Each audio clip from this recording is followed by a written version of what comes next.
La situation au Proche-Orient qui s'est d'ailleurs invité à la COP28 à Dubaï, aux Émirats Arabes Unis.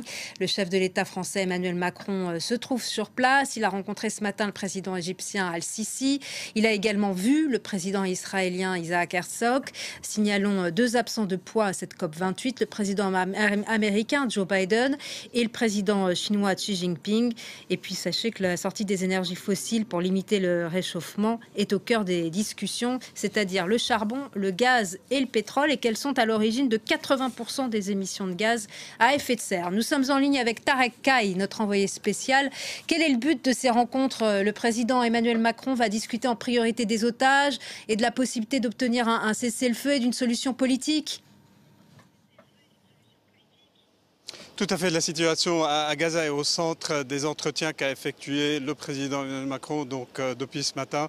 En marge de sa participation à la COP 28, le président français a rencontré le président égyptien Abdel Fattah Sisi, donc une deuxième rencontre depuis près d'un mois. Il a également rencontré le président israélien Isaac Herzog et il est censé rencontrer cet après-midi le président des Émirats Mohammed Ben Zayed. Une rencontre devait avoir lieu avec le prince héritier saoudien Mohammed Ben Salman, rencontre qui a été annulée en l'absence de ce dernier de la COP 28. Selon l'Élysée, les entretiens qu'a eu et qu'aura le président français se concentreront sur trois axes et trois volets principaux. Tout d'abord, le volet sécuritaire avec la menace terroriste dans la région et les risques d'extension du conflit dans d'autres pays comme le Liban. Un deuxième volet qui est le volet humanitaire avec la France qui espère déployer et œuvre à déployer un peu plus d'aide humanitaire et de présence humanitaire dans la région.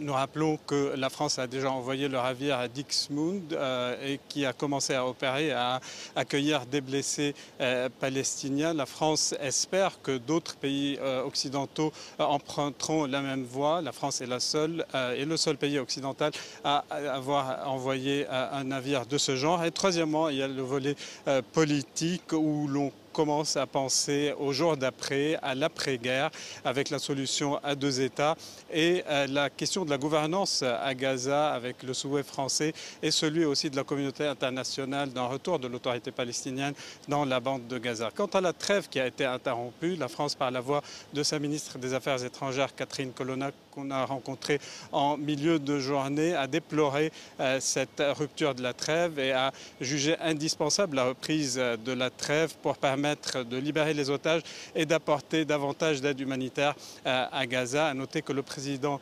français, après cette étape à Dubaï, se rendra demain soir au Qatar pour rencontrer l'émir Tamim Ben Hamad Al Thani, où il sera question des négociations encore pour libérer davantage d'otages qui sont toujours aux mains du Hamas, avec ce rôle de médiateur que joue le Qatar entre le Hamas et Israël.